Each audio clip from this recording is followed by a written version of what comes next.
In comments made not long ago on the ABC, Anthony Albanese has finally said that he regretted that now notorious Bush Deep podcast.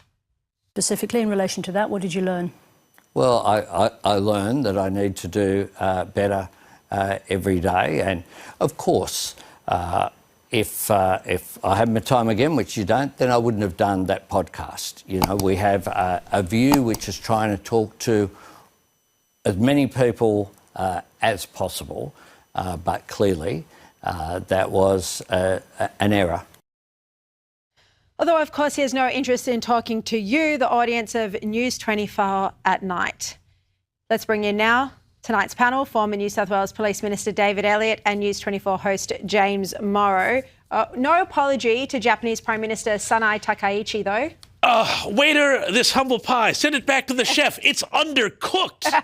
Come on, what was that? Look, maybe I wouldn't have done that again. That's not an apology. That's not anywhere near good enough. And I just have to wonder, she's a private person, I know, but I would love to know whether or not Jody had anything to do with him making at least some concession here, because I would imagine, she's a nice and normal person, that they might have had a couple of conversations about this topic. Oh, yeah, because he spoke about their private, intimate life. Yes. Highly inappropriate. Would you have apologised sooner? You would never have done a podcast like that, would you, when you were police minister? Sorry seems to be the hardest word, doesn't it? Yeah. You have to do some quirky media things when you're in leadership roles like that in politics, but not talking about a foreign leader's melons. I think he did cross the line. Oh, he's got shocking judgment, doesn't he? Well, last night on the show, I had a former SAS soldier, Andrew Horse Hudson, on. He'd already just met with the Veterans Affairs Minister. It was an appalling meeting, and he said he felt so disrespected by Matt Keogh that he said he'd actually prefer to deal with the Taliban. Dealing with the Minister Keogh, I think I'd prefer to deal with the Taliban. That was much more simple. Yeah, I found that hard to believe. I said, surely that's an exaggeration. But today, the Coalition asked the Prime Minister about this comment in Question Time. A veteran who served multiple combat tours in Afghanistan said, and I quote, "Dealing with Minister Keogh, I think I'd prefer to deal with the Taliban." Prime Minister, how much more evidence is needed before you sack this incompetent minister? I think that was an unfortunate quote used by. Well, I think that I have a problem with the Taliban. Yeah, James, it does seem extreme. They were literally fighting the Taliban. But maybe this shows just how angry the veterans are feeling. It totally does. Every veteran I've been speaking to says exactly this and a lot more. Two very quick things here on that. Number one, that's very revealing, the way Anthony Albanese moved to blame Horse for saying what he said, saying that was an unfortunate turn of phrase. Oh, okay, I'd like to see him say that to his face. Yeah. But, there's something that's right about that, because dealing with the Taliban, the Taliban, I think, has a respect for their martial enemy even, and somebody in uniform, that I don't think Matt Keogh has any respect for the people in uniform. But it's a problem the left and the Labor has had for decades, since before Vietnam. There are problems with Anzac Day and Anzacary in Vietnam. The left has a very diffident relationship with military service, with the veteran community, and I think that it has come straight to the fore here in the person of Matt Keogh. It's all been about this meeting and the fact that Matt Keogh refused to meet with them. But the key issue is cutting much-needed health services for veterans who put their lives on the line. And some of them will never be the same. Trauma, health issues, all the rest. They put their lives on the line for our country, for all of us. Well, that's exactly right. And I want to know how many veterans were actually using more than $5,000 of auxiliary services, because I'm a veteran. I've never gone anywhere near it. And I don't think that that you'd find that the government has actually saved very much money. So they're going through this pain, and the fact that they will not walk back from it is bloody-mindedness. Veterans Minister should be the most honourable calling for any politician. I can't think of a more honourable calling than being the minister responsible for managing the welfare of those that have put their lives on the line for us. And Matt Keogh has to go because his major stakeholders are just have folded in on him. And the RSL needs to step up, but because their federal president is a former Labor politician, They're not going to, and that's a disgrace. That makes sense. I mean, it's just disgusting when you think they've got $1 trillion in debt, so they're spending money everywhere, but this is where they're cutting when it comes to veterans. Look, I spoke at the start of the show about the tragic death of 18-year-old hiker Lily Hooper, but James, adding to the pain for her parents was this 10 minutes when they were told by police that she was alive. That's horrific. I mean, I can't even begin to think about what that roller coaster would have been like. I mean, we all on our phones, the News 24 app, everybody's apps came off with all the news services. She's alive, she's alive, she's alive. And then they say, oh, oops. And everybody said, here's a great news story. And then everybody, I just think everybody, in whatever small way they can, is mourning with this family. What did you think of the police response when, the commissioner tried to clean it up later, right? And he apologised. But the assistant police commissioner who came out first, he just was kind of saying, well, it was only 8 to 10 minutes. Yeah, I mean, I think they're in shock. Joe Cassar, the Assistant Commissioner, is one of the state's finest, so I'll back him to the hilt on this one. And Mal Lanyon is not responsible for this. Mal apologised. Mal, and he'll probably go down as one of the great police leaders that we've had. My understanding is that the SES found the body, and they used the wrong terminology when they were advising the command post that the body had been found but was deceased. They're supposed to use one code word. The guys. Is this about the bottle of water? That's right. Explain that to us. So when the SES, every combat agency's got its own terminology, but for the SES, if they find a body that's alive, it's the bottle of water is found full. If they find that the person is injured, it's the bottle of water is half full. And if they find that the person is deceased, it's an empty bottle of water. That is because so many people listen to the scanners. That is to make sure that the general public don't find out before the next of kin find out. Right. Now remember, 95% of the SES are volunteers. We cannot criticise them for not knowing the terminology. Maybe it was somebody that's only been put onto the search. I take your point, but shouldn't police have verified before telling the family? And that will be an error. That's probably why Mal Lanyon took the can for it today. It's unfortunate. I know Mal well enough that he will be beating himself up over that, as I suspect the Premier is beating himself up over that, because they thought that they were given confirmed reports and they weren't given confirmed reports. This is a great tragedy in every sense of the word. Yeah, such a big mistake.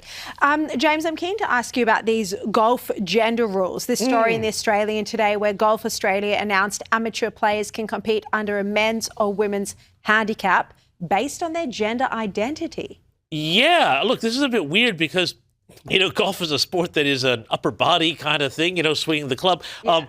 You could sort of say there's some, perhaps this is golf without balls here, but it is very, I think it'd be unfair to people competing, as females, that if they're competing with somebody, as with all these sports, who has gone through puberty and developed physically as a male, it's just, I don't know why they're doing it, because everybody else has started to retreat from this in other sports around the world. So why are they doing this? So you'll have women born biologically as men being able to compete in the women's golf tournament. Yes. And then have an unfair advantage. Correct. Yeah, but that's the thing we've seen with so many sports, soccer and a million other sports. We've seen this with the Olympics, we've seen it with weightlifting, and I just think it's very strange for the golf industry to be going down this path here when, the Olympics have gone back, everybody else has started to retreat from that sort of self-identification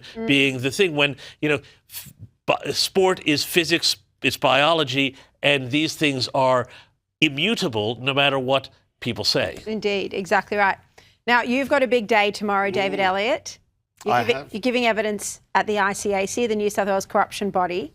Now, you're probably going to be asked about the fact that this property developer who's now in Lebanon, Jean Nassif, hired a private investigator to follow you around. Did you have any idea when you were police minister that there was a PI following you? Yeah, I did. I mean, just a tip, if you're a PI, don't chase the police minister, because he's got 14,000 police officers watching his back. So I actually took photos of the private investigator taking photos of me at the end of my street. So this guy's like Maxwell Smart of New South Wales private investigators.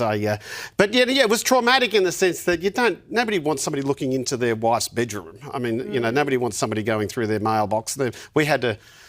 We had to lock our side gate and put our garbage on the other side of it because these are very, very evil people, and unfortunately some of them were in the Liberal Party. Did you not get someone onto it at the time? Yeah.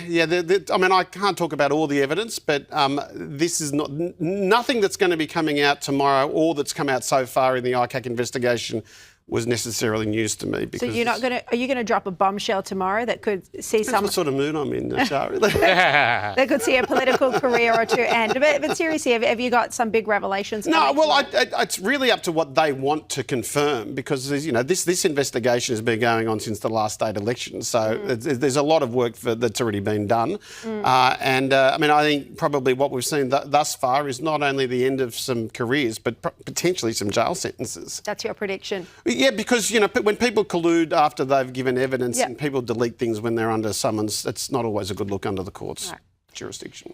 David Elliot, James Morrow, great to see you both. Thank you. Quick favour.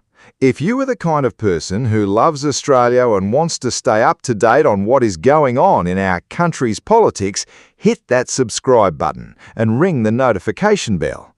It helps us keep this channel going. Over 90% of viewers have not yet, and it would mean the world to us if you did. Thank you. Now, back to the show. One Prime Minister, one Minister under fire, one police bungle, one sporting body, and one ICAC appearance that could end in handcuffs. It sounds like a chaotic week in Australian politics, and that is because it is. First, the Prime Minister. Anthony Albanese finally addressed that infamous podcast appearance, the one where a cheap shot at a foreign leader went global. Except here's the problem, he did not apologise. He said if he had his time again, he would not have done it. That's not an apology, that's regret with an escape hatch. It's the humble pie equivalent of serving the crust and calling it dessert. And speaking of people who deserve far better than they're getting, our veterans. This week, one veteran said something that should stop every politician in the country cold. Dealing with Veterans Affairs Minister Matt Keogh, he said, "I would prefer to deal with the Taliban." Let that land. A man who served this nation would rather face the Taliban than a government minister. When the people we sent to war would rather sit across from the enemy than the bloke in charge of looking after them, that's not a policy failure, that's a moral one. Real quick, if you are enjoying this, do not forget to like and subscribe. It genuinely helps us keep bringing you these stories. Then there is the story that should make you shake your head. 18-year-old hiker Lily Hooper vanished, and after a desperate search, police fired out a media alert announcing she had been found alive. For 10 agonising minutes, her family dared to hope. Then the truth. She was gone. And the reason the message was wrong came down to a radio code about a bottle of water. Full meant alive, empty meant deceased, and someone mixed the two up. Nobody meant harm. That is the cruel part. A bureaucratic slip, a misread code, and a family's hope was shattered twice. When the system fails like that, saying sorry is not enough. The protocol itself has to change. And from a tragedy straight to a farce, Golf Australia has just decided that amateur golfers can compete in men's or women's events based on gender identity, not the sex they were born. Now, sport is physics, and biology does not negotiate with a policy document. The Olympics, world weightlifting, and soccer are all moving away from self-identification in elite competition, and yet here we are, marching in the opposite direction. Nobody is saying inclusion is wrong, but fairness is not exclusion. Fairness is the entire reason we have categories in the first place. And finally, the story that ties the whole sorry week together. Former New South Wales Police Minister David Elliot is about to walk into ICAC, and if the whispers are right, this is not going to end with a slap on the wrist. A property developer allegedly had a private investigator watching Elliot outside his own home, so rattled that he started locking his gates and shifting his bins around. And now word is the corruption watchdog has uncovered something serious, possibly collusion, possibly documents deleted under summons, possibly jail time. Watch this space, because when surveillance, silence and systemic failure all collide, the fallout is never quiet. So, there it is, a Prime Minister who can't say sorry, a minister our veterans would rather avoid, a police bungle that broke a family's heart twice, a sporting farce and an ICAC showdown. That's accountability, Australian style. Thanks for watching, we'll see you on the next one.